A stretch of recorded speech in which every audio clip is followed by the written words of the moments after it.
युधिष्ठिर के पूछने पर वक्ताओं में श्रेष्ठ नारद मुनि ने सूत पुत्र कर्ण को जिस प्रकार शाप प्राप्त हुआ था वह सब प्रसंग कह सुनाया।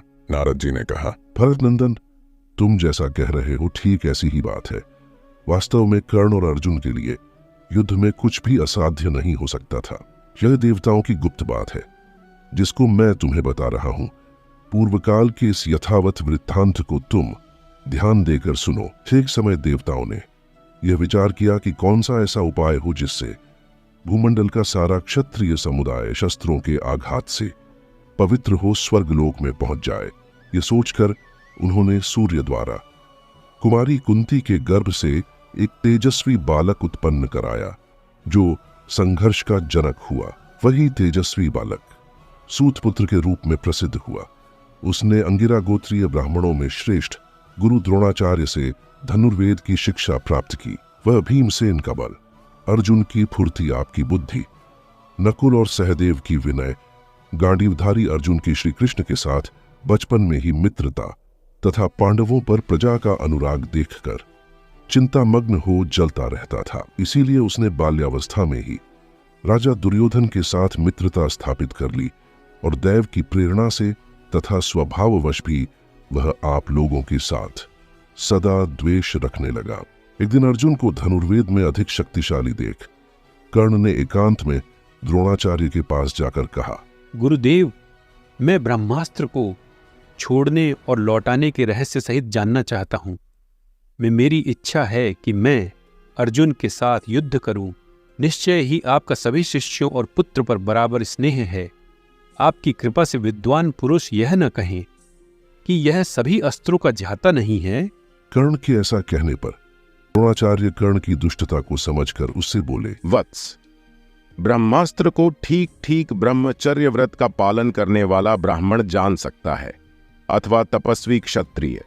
दूसरा कोई किसी तरह इसे नहीं सीख सकता। उनके ऐसा कहने पर अंगिरा गोत्रीय ब्राह्मणों में श्रेष्ठ द्रोणाचार्य की आज्ञा ले उनका यथोचित सम्मान करके कर्ण सहसा महेंद्र पर्वत पर परशुराम जी के पास चला गया। परशुराम जी के पास जाकर उसने मस्तक झुकाकर उन्हें प्रणाम किया और कहा, मैं भृगुवंशी ब्राह्मण हूं।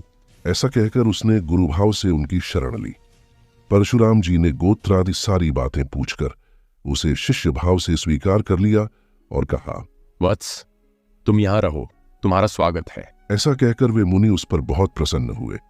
स्वर्गलोक के सदृश मनोहर उस महेंद्र पर्वत पर रहते हुए कर्ण को गंधर्वों, राक्षसों, यक्षों तथा देवताओं से मिलने का अवसर प्राप्त होता रहता था। उस पर्वत पर परशुराम जी से विधिपूर्वक धनुर्वेद सीखकर कर्ण उसका अभ्यास करने लगा। वह देवताओं, दानवों एवं राक्षसों का अत्यंत प्रिय हो गया। एक दिन की बात है, सूर्यपुत्र कर्ण हाथ में धनुष बाण और तलवार ले समुद्र के तट पर आश्रम के पास ही अकेला टहल रहा था। उस समय अग्निहोत्र में लगे हुए किसी वेद पाठी ब्राह्मण की होमधेनु उधर आ निकली।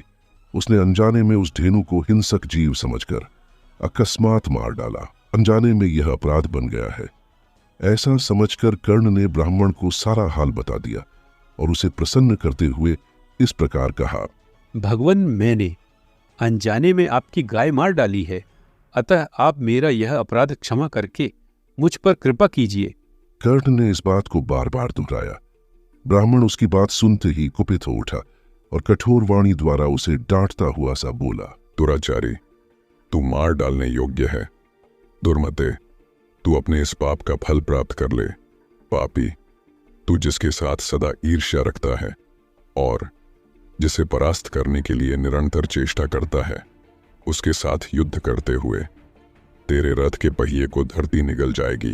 नराधम, जब पृथ्वी में तेरा पहिया फंस जाएगा और तू अचेत सा हो रहा होगा, उस समय तेरा शत्रु पराक्रम करके तेरे मस्तक को काट गिराएगा। अब तू चला जा, ओ मूढ़। जैसे असावधान होकर तूने इस गौ का वध किया है, उसी प्रकार असावधान अवस्था में ही शत्रु तेरा सिर काट डालेगा। इस प्रकार शाप प्राप्त होने पर कर्ण ने उस श्रेष्ठ ब्राह्मण को बहुत सी गौएं, धन और रत्न देकर उसे प्रसन्न करने की चेष्टा की।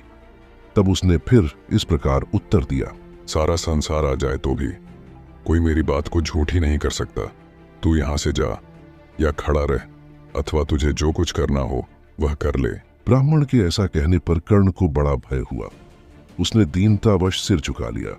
वह मन ही मन उस बात का चिंतन करता हुआ परशुराम जी के पास लौट आया।